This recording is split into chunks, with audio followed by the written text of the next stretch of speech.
नमस्कार दोस्तों, इंडिया और यूएस का टैरिफ जल्दी ही सुलझ सकता है। मोदी ने वार्निंग दी है एनबीएफसी लोन वालों के लिए। साथ में स्टार हेल्थ ने अपने बहुत बड़े क्लेम सेटलमेंट कर दिए हैं, लगभग 3000 करोड़ रुपए के। साथ में आज की न्यूज में हम जानेंगे कि कौन से प्रमोटर ने अपने ही कंपनी के स्टेक को बेच दिया है और किस कंपनी को नया ऑर्डर मिला है। आइए जानते हैं आज की स्पेशल स्टॉक्स न्यूज में। सबसे पहले हम बात करते हैं ग्लोबल न्यूज कौन कौन सी है। दोस्तों, फेडरल बैंक ने 25 पैसे का रेट कट कर दिया है। उन्होंने ये कहा है कि 50 पैसे का रेट कट करने का अभी सही टाइम नहीं है। साथ में उन्होंने एक पॉजिटिव बात कही है कि हो सकता है कि इस साल में 2 रेट कट और आ जाए और नेक्स्ट ईयर में हो सकता है कि एक ही रेट कट आए। तो ये पूरे के पूरे वर्ल्ड के लिए अच्छी ही खबर मानी जाएगी।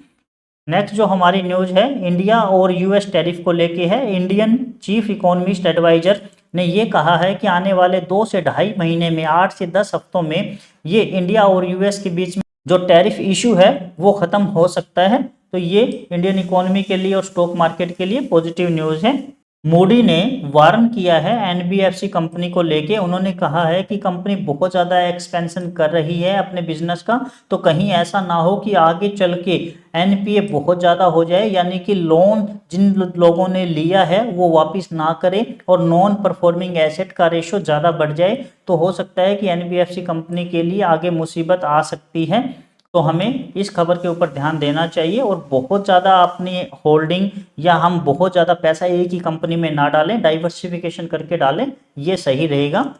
अब बात करते हैं कुछ स्टॉक स्पेशल न्यूज की। स्टार हेल्थ ने कर्नाटका में 2800 करोड़ रुपए से ज़्यादा का क्लेम सेटलमेंट कर दिया है बीते हुए 5 सालों में, और कंपनी ने लगभग 4.8 लाख क्लेम थे उनको सेटल करके बंद कर दिया है। कंपनी का कर्नाटका में 31% मार्केट शेयर है, तो स्टार हेल्थ के लिए पॉजिटिव न्यूज रहेगी। नेक्स्ट जो हमारी न्यूज है एसईपीसी को लेके है। एसईपीसी लिमिटेड को दिल्ली वाटर रिसोर्सेज डिपार्टमेंट से 442 करोड़ रुपए का इरिगेशन प्रोजेक्ट मिला है। कंपनी का ऑर्डर बुक और रेवेन्यू ग्रोथ पॉजिटिव हो सकता है, तो इस कंपनी के ऊपर भी हमें ध्यान देना है।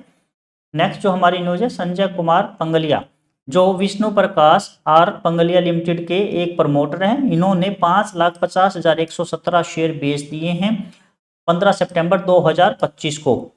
उनकी होल्डिंग पहले 6.185% थी, जो अब गिर के 5.744% हो गई है।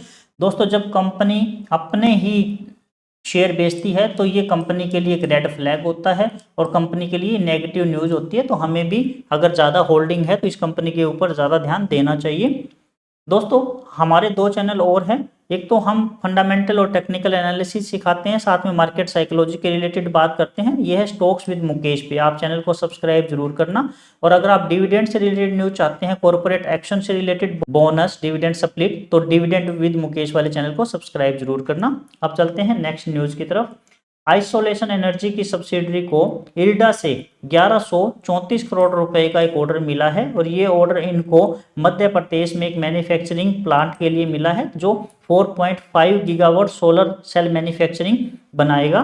तो ये आइसोलेशन एनर्जी के लिए पॉजिटिव न्यूज रहेगी। आज़ाद इंजीनियरिंग ने हैदराबाद में नया लीन मैन्युफैक्चरिंग फैसिलिटी ओपन किया है जो सीमेन एनर्जी के लिए एक इंजन कंपोनेंट बनाएगा। तो ये कंपनी के लिए पॉजिटिव न्यूज रहेगी। आज़ाद इंजीनियरिंग पे हमें नज़र रखनी चाहिए। सुपरा पैसिफिक फाइनेंशियल सर्विस ने 25 नई ब्रांचेज खोलने की प्लानिंग की है तेलंगाना, गोवा और आंध्र प्रदेश में। एक्सपेंशन स्ट्रेटजी के तहत जब कंपनी बहुत ज़्यादा बिजनेस बढ़ाती है तो हमें कंपनी के ऊपर ज़रूर ध्यान देना चाहिए, लेकिन साथ में हमें ये भी देखना है कि ये एनबीएफसी कंपनी है। अगर इनका एग्जीक्यूशन अच्छा हो जाता है तो कंपनी के लिए पॉजिटिव है। कई बार एनबीएफसी कंपनी में ये प्रॉब्लम आती है कि वो एग्जीक्यूशन ढंग से नहीं कर पाती है या एनपी ज़्यादा हो जाता है, तो वहाँ उस कंपनी की ग्रोथ में प्रॉब्लम आ सकती है। तो हमें कंपनी की सभी प्लानिंग के ऊपर भी ध्यान देना चाहिए। मुकुल अग्रवाल ने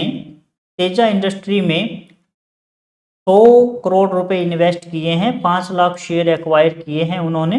तो ये तेजा इंडस्ट्री के लिए एक पॉजिटिव न्यूज है। जब कोई बड़े इन्वेस्टर किसी कंपनी में पैसा डालते हैं तो ये कंपनी के लिए पॉजिटिव न्यूज होती है।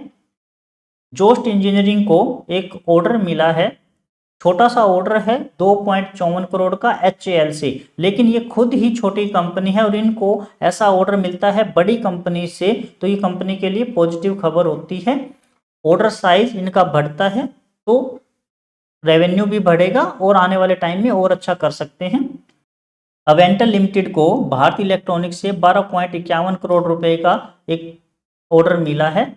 ये ऑर्डर इनको सेटकॉम प्रोडक्ट की सप्लाई करने के लिए मिला है। ये कंपनी के लिए पॉजिटिव न्यूज है। अब बात करते हैं कुछ ब्लॉक डील की। महिंद्रा एंड महिंद्रा में एक ब्लॉक डील हुई है 74.53 करोड़ रुपए की, जिसके अंदर 2,05,312 शेयर 3630 रुपए 10 पैसे पर शेयर के हिसाब से डील हुए हैं। पावर ग्रिड कॉर्पोरेशन इंडिया में एक ब्लॉक डील देखने को मिली है, जिसके अंदर 66,44,685 शेयर 288 रुपए 55 पैसे पर शेयर के हिसाब से डील हुए हैं। इस डील की टोटल वैल्यू है 191.73 करोड़ रुपए। कोहांस लाइफ साइंस में जसमिरल होल्डिंग ने 8.9% इक्विटी स्टेक बेच दिया है। लगभग 3073 करोड़ रुपए की ये डील है। ये बहुत बड़ी डील देखने को मिली है दोस्तों, और इसकी वजह से आज स्टॉक कम से कम 5 से 6% तक गिर गया है।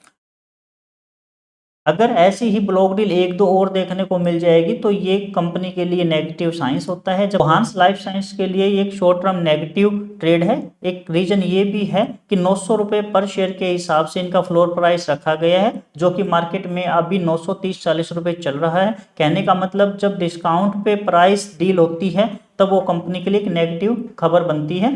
कोचिन शिपयार्ड में भी एक ब्लॉक डील हुई है 1,53,487 शेयर 1922 रुपये 80 पैसे पर शेयर के हिसाब से, और टोटल डील का साइज है 29.51 करोड़ रुपए। दोस्तों ये थी सभी न्यूज जो हमारे इंडियन स्टॉक पे इम्पैक्ट डालेगी, हमारे पोर्टफोलियो पे इम्पैक्ट डाल सकती है। आपको सबसे अच्छी न्यूज कौन सी लगी आप मुझे कमेंट करके बताना। वीडियो को आप लाइक जरूर करना, चैनल को आप सब्सक्राइब करके बेल आइकन को ऑन करना, और अपना कीमती समय देकर ये वीडियो देखने के लिए आपका बहुत बहुत धन्यवाद। नमस्कार दोस्तों।